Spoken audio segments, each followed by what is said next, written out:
Los Salmos, la oración de Israel y de la Iglesia.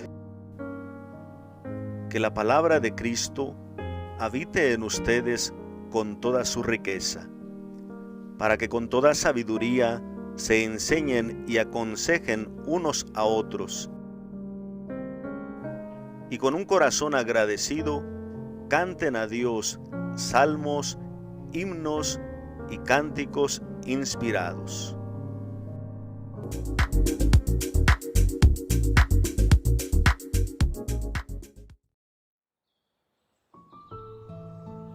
Salmo 82.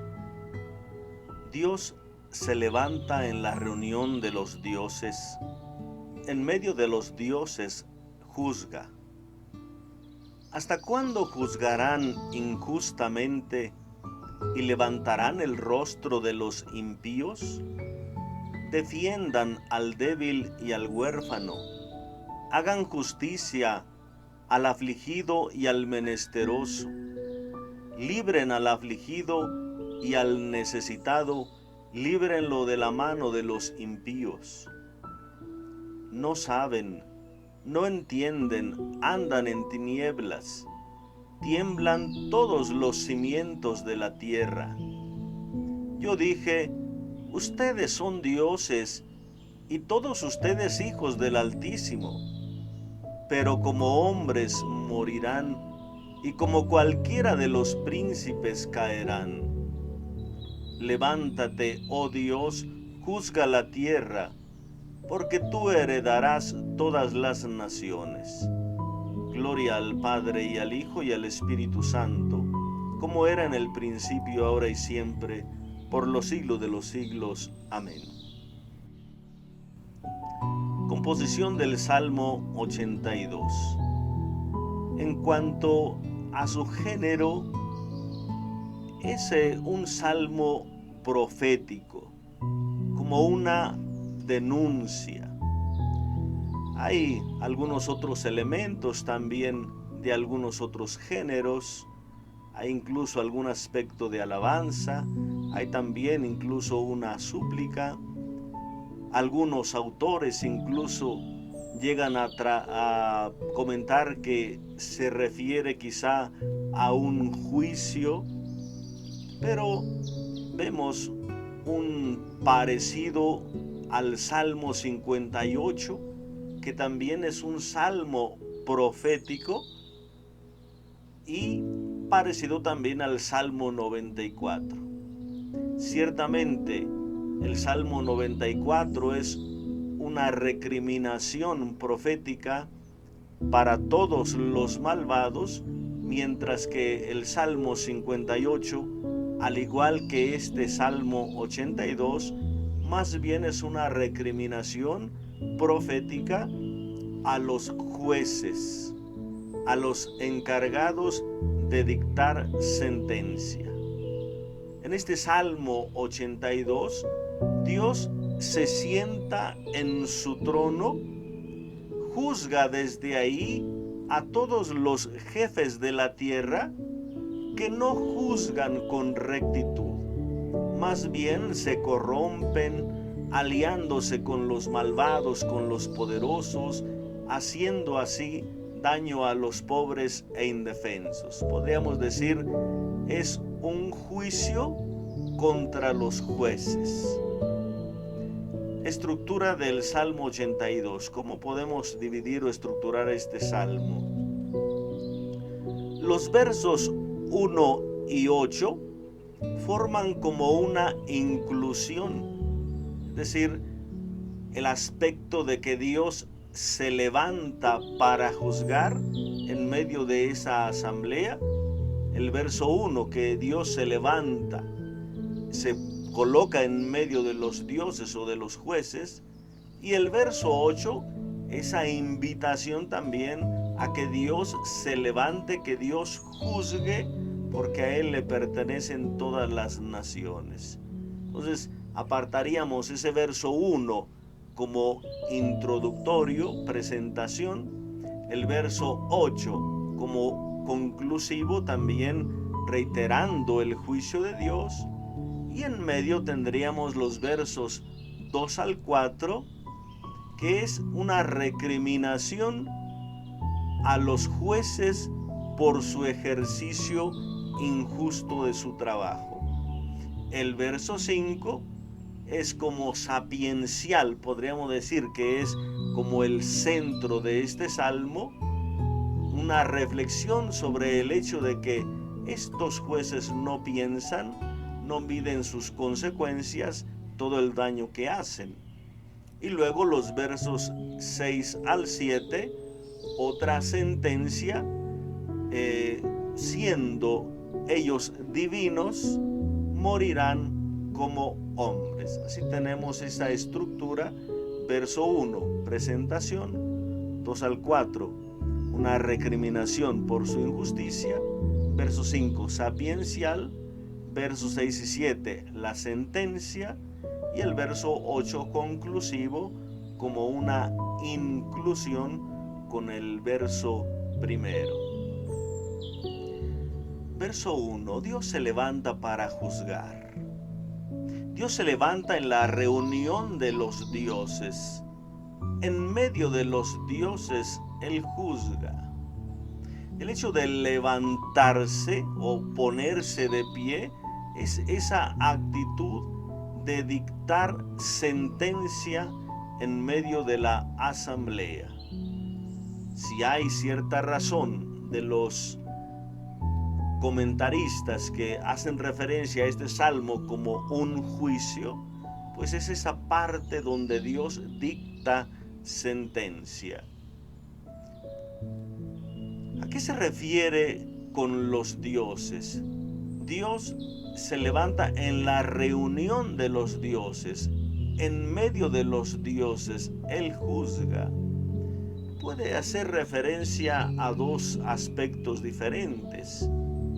Por ejemplo, a veces se habla de los dioses haciendo referencia como a los espíritus celestiales, como que los ángeles o todos esos espíritus celestiales que formarían como la corte divina en el cielo. Por ejemplo, en el Salmo 95:13 dice: porque Yahvé es un Dios grande, soberano de todos los dioses. Puede hacer referencia a los dioses falsos o ídolos, pero también soberano por encima de todos los seres de la tierra y del cielo. Salmo 94 del 4 al 5. Porque es grande el Señor y muy digno de alabanza, más temible que todos los dioses. Pues los dioses de los paganos son apariencia, mientras el Señor ha hecho el cielo. Aquí, esa referencia a los dioses, sí se trata más bien de los ídolos o los dioses de las naciones, no a los espíritus celestiales. Salmo 97, 7 y 9. Ante Él se postran todos los dioses, porque tú eres Señor, altísimo sobre toda la tierra, encumbrado sobre todos los dioses. Por ejemplo, haciendo referencia a esta corte celestial, Primera de Reyes 22:19 dice: vi al Señor sentado en su trono, vi al Señor sentado en su trono, todo el ejército celestial estaba de pie junto a él, a derecha y a izquierda. Vean, todo el ejército celestial. Entonces, hay algunos pasajes que hacen referencia a que Dios, como juez, también tiene su corte en el cielo. Entonces, se referiría a esos espíritus celestiales. Dios se sienta en su trono en medio de los dioses. Puede hacer esta primera referencia a esa corte celestial que Él tiene, pero también puede hacer referencia a los jueces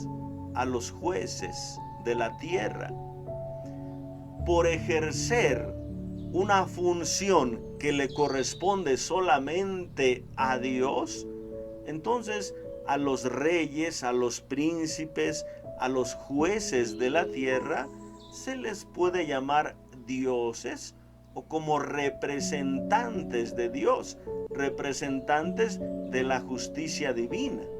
Entonces, a aquellos a quienes se les ha confiado algo que solo le pertenece a Dios, como que adquieren cierto estatus celeste o estatus divino.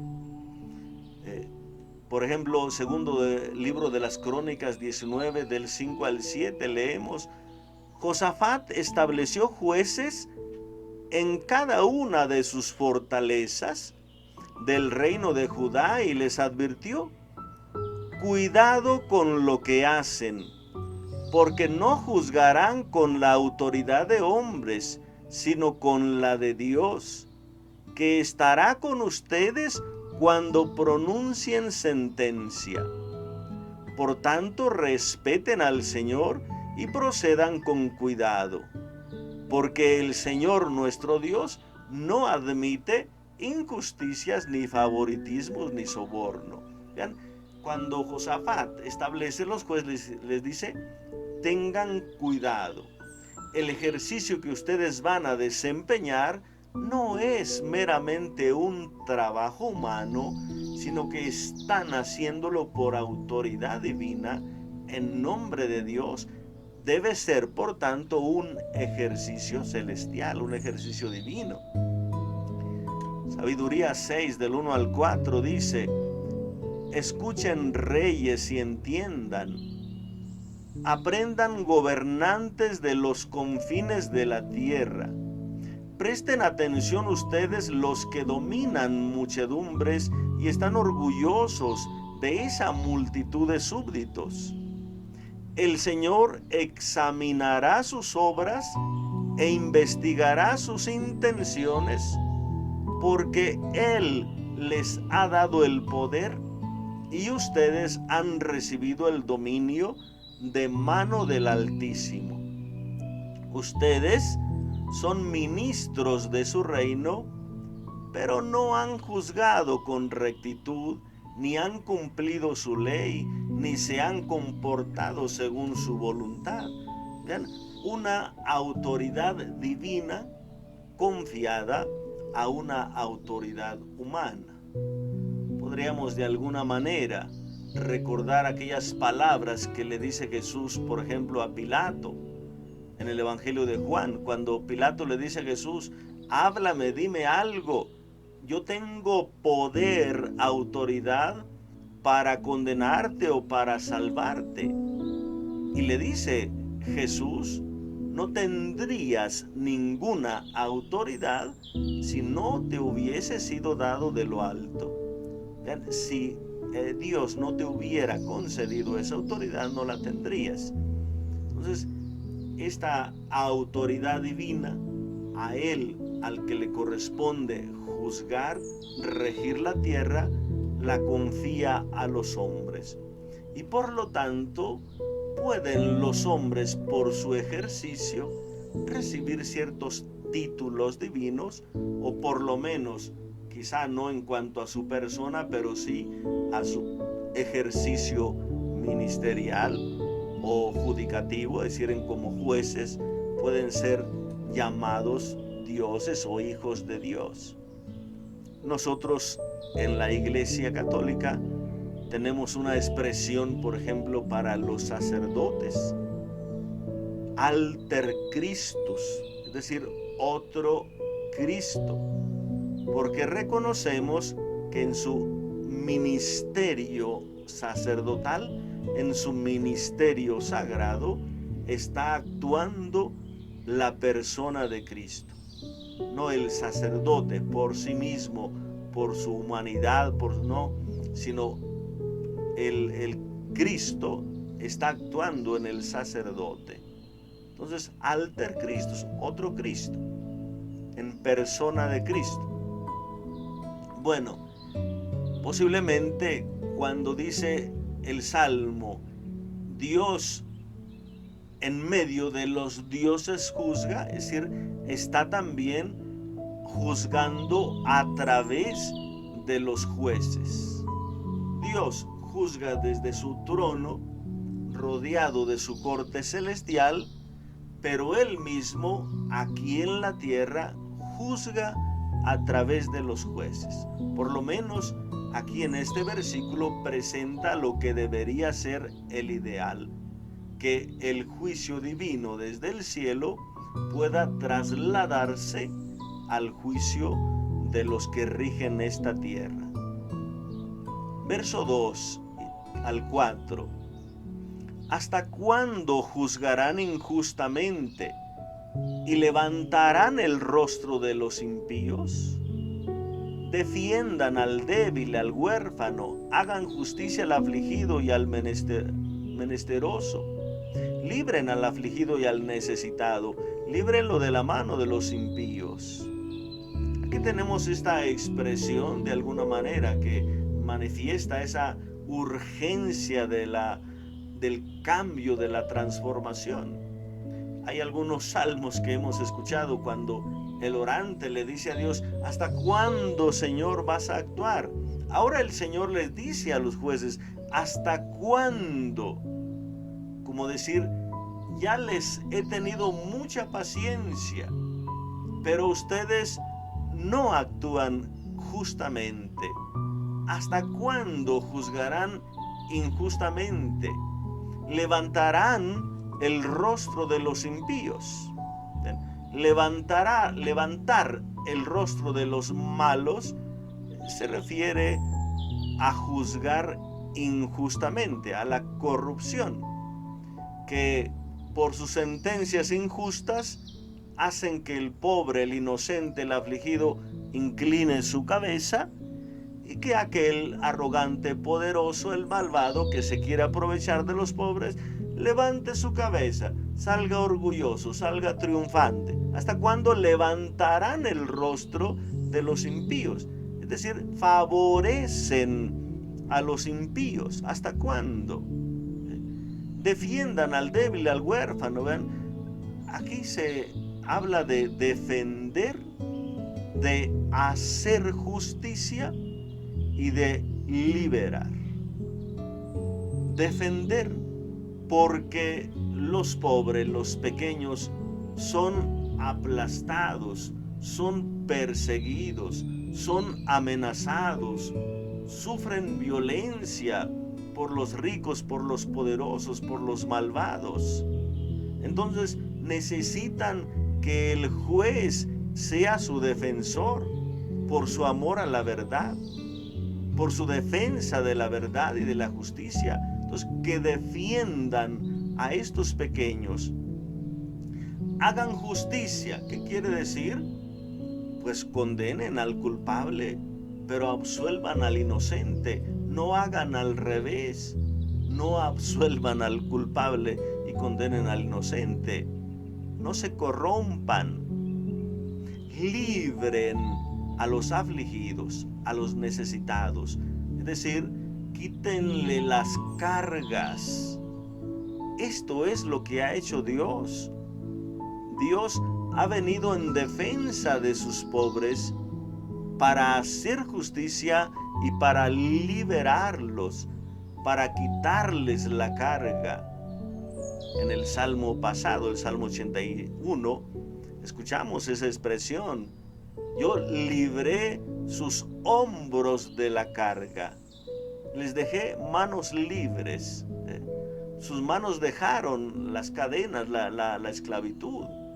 Entonces, Dios ha bajado para liberar, y el juez justo confía este ejercicio a los jueces de las naciones o a los jueces de Israel y pide que sean de la misma manera, que defiendan, que hagan justicia, que libren de las cargas a los pobres.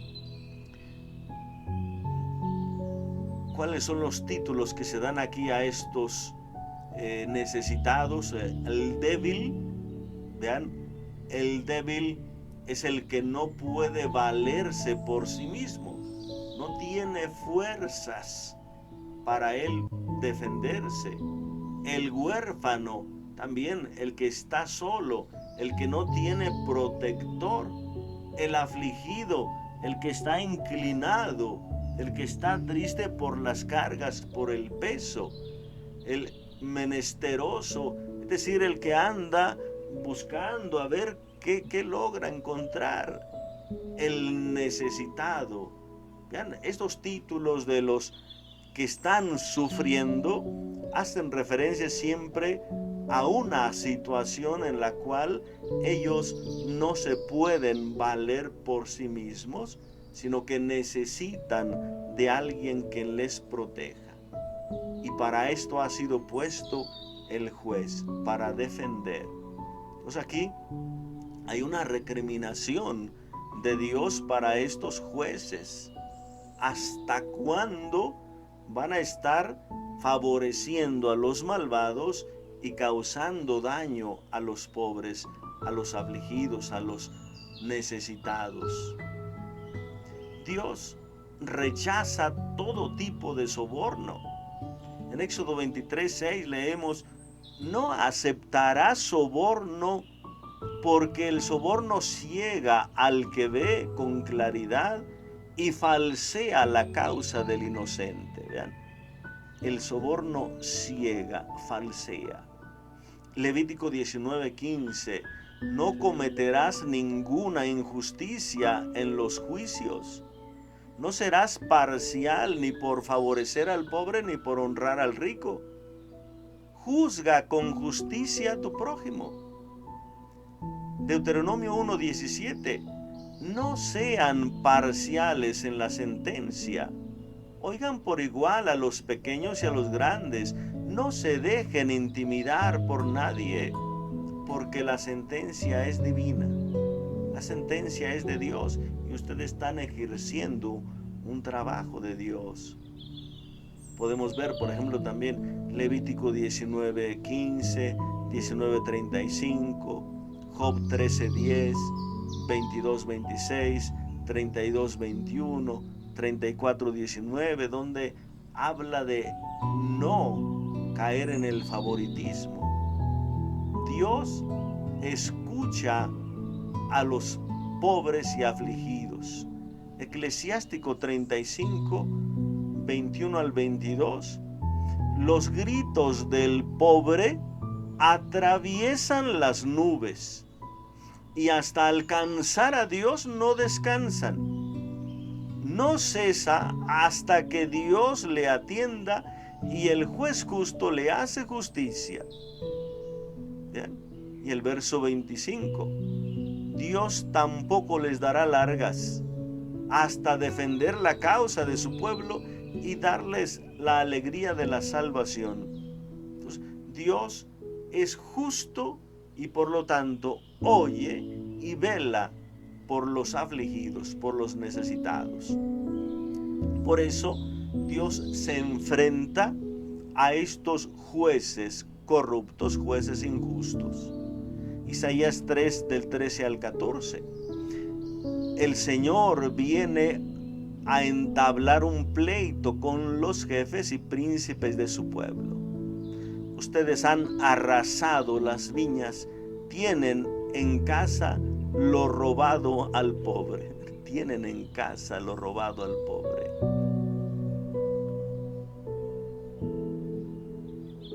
Con tus muchas culpas, con tus sucios negocios, profanaste tu santuario, hiciste brotar de tus entrañas fuego que te devoró.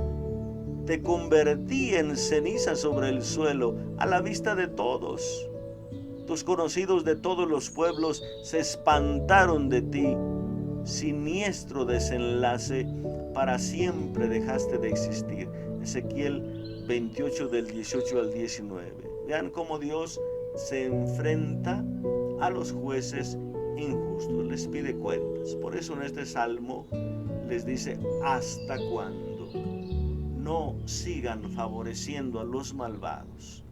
Velen por los necesitados. Velen por los que no tienen quien les proteja. Verso 5, una parte sapiencial. ¿No saben no entienden, andan en tinieblas, tiemblan todos los cimientos de la tierra.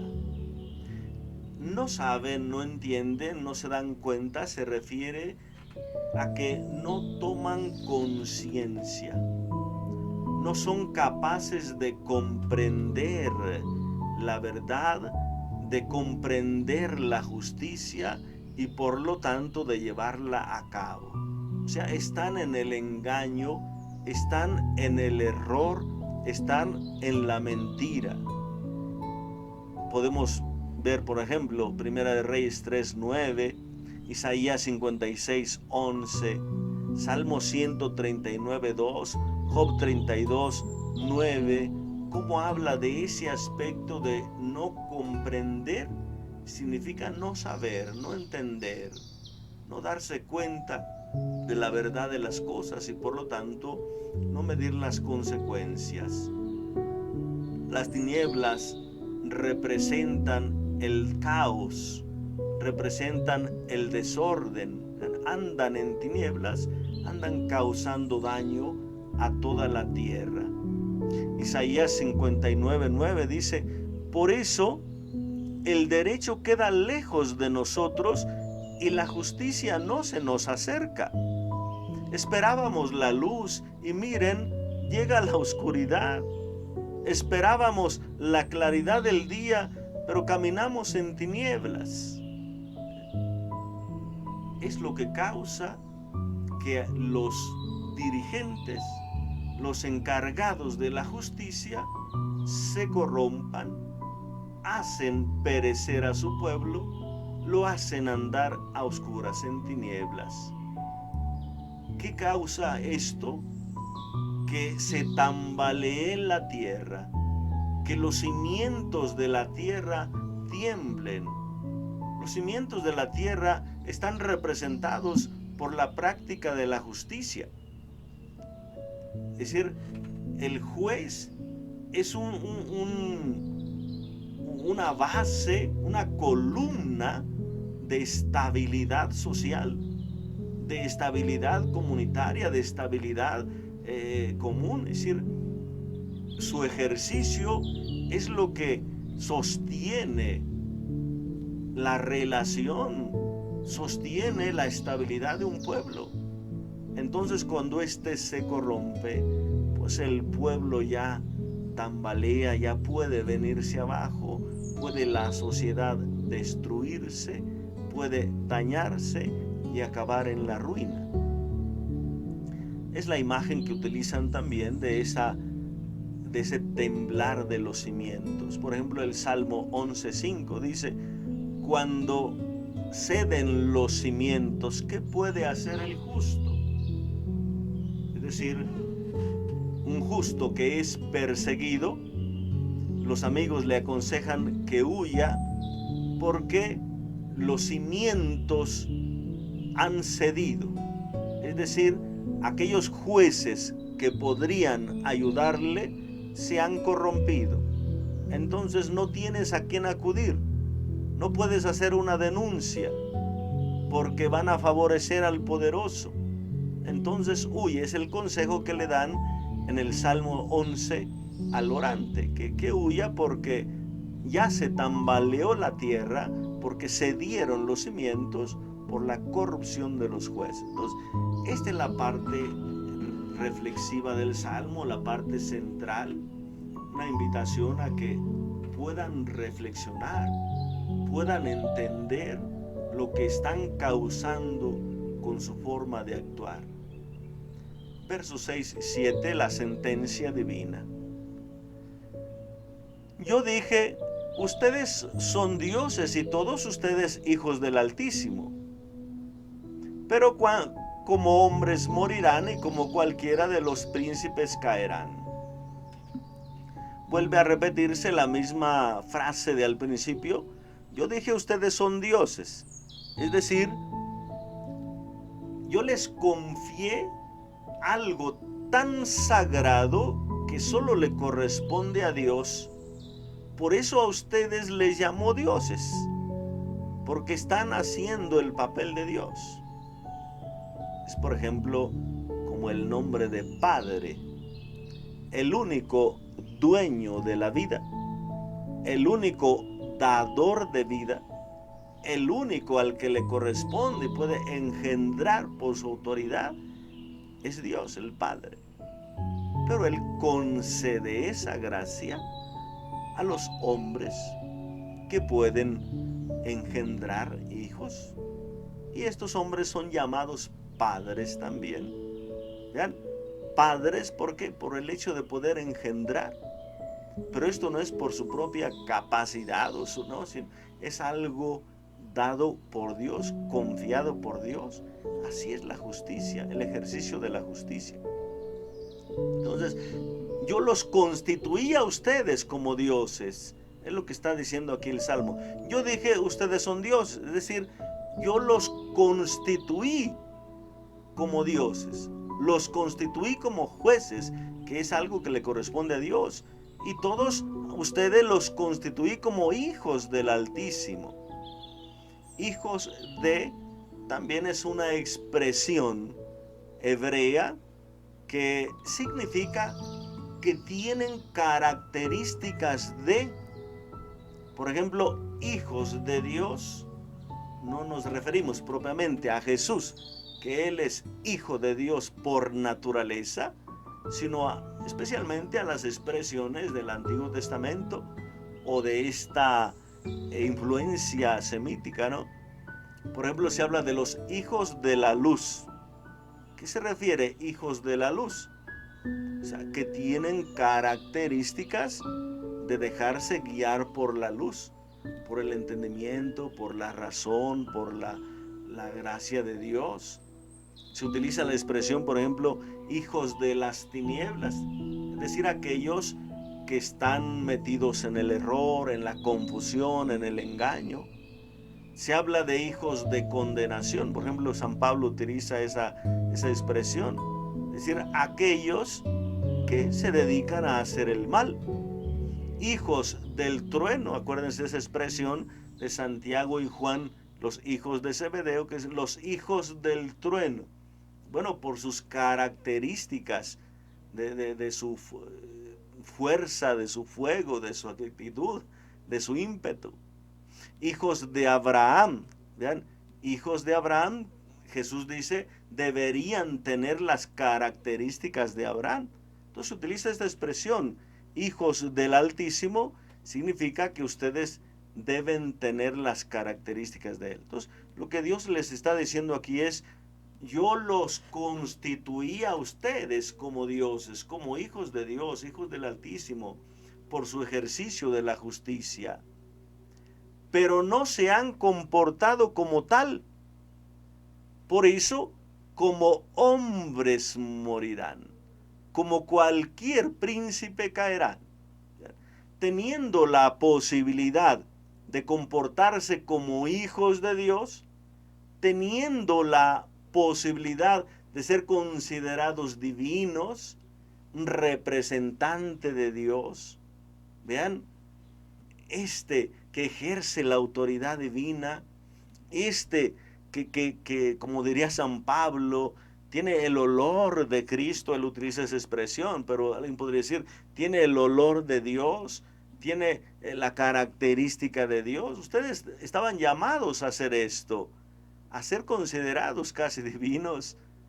Se comportan de la manera más baja humana posible. El desorden, el pecado, la injusticia han caído. Como hombres serán juzgados y por lo tanto morirán. Acuérdense, el pecado que trae la muerte, el pecado que trae la separación de Dios. Entonces, teniendo posibilidad de elevarse por sus obras, también tomaron la decisión de caer. Entonces morirán por el pecado, como Adán caído, el hombre caído, el hombre del pecado. Entonces caerán como cualquier príncipe. No habrá diferencia entre los príncipes de Israel para decir qué pueblo tan justo, como lo diría el Deuteronomio 6. No, ustedes como cualquier otro. Entonces caerán. Esta es la sentencia. Vean qué palabras tan duras. Tenías la posibilidad de elevarte y decidiste caer, decidiste actuar de lo más bajo. Verso 8 culmina el salmo con el juicio, invitando a Dios a su juicio. Levántate, oh Dios, juzga la tierra, porque tú heredarás todas las naciones. Otra vez se le hace esa invitación: levántate, oh Dios, juzga. A él le corresponde. Así como lo había dicho, por ejemplo, Jeremías, y lo había dicho también Ezequiel, ya que los pastores se han corrompido y no pastorean según Dios, yo mismo vendré, yo mismo pastorearé a mis ovejas. Así se le invita a Dios: tú mismo, Señor, juzga, porque nuestros jueces se han corrompido. La heredad se refiere a una posesión estable. La heredad es aquello que es mío para siempre. Israel era la heredad de Dios. Era la parte que le había tocado en herencia. Lo podemos ver, por ejemplo, en el Salmo 16. Me ha tocado un lote hermoso, me encanta mi heredad. Es el Señor quien me ha tocado en herencia. Y es el pueblo que le ha tocado en herencia a Dios. Es decir, lo tomó como posesión suya. Le pertenece al Señor. Pero ahora culmina diciendo el Salmo: no solo Israel.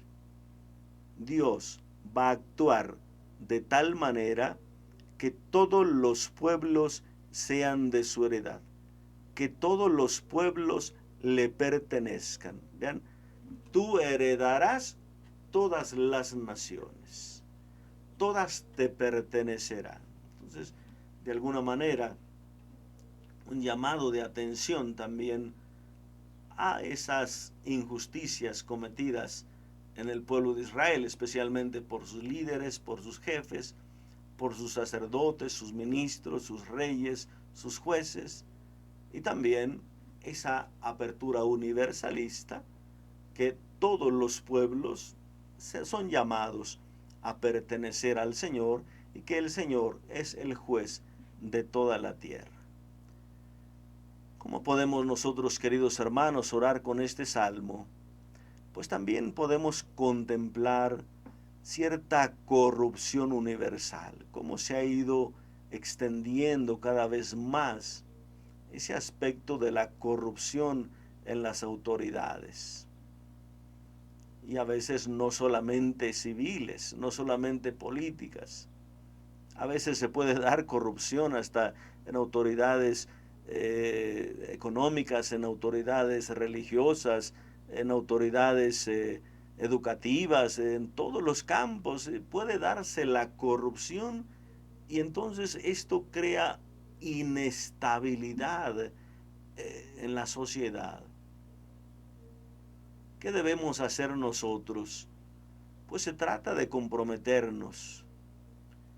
Si alguno de nosotros tiene una autoridad que ejercer en cualquiera de los campos aquí en la tierra, sea a nivel familiar, sea a nivel educativo, sea a nivel político, sea a nivel religioso, pero tenemos cierta autoridad, recordemos, no es una autoridad absoluta, no es nuestra. Estamos llamados a ejercerla honestamente, justamente, para velar especialmente por los pobres, por los afligidos.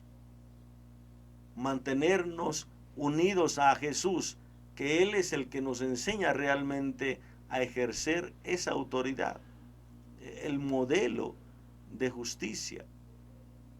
Unirnos a Él, que es la verdad, el verdadero, y desprendernos de los ídolos, como dice 1 de Juan 5, 20 al 21.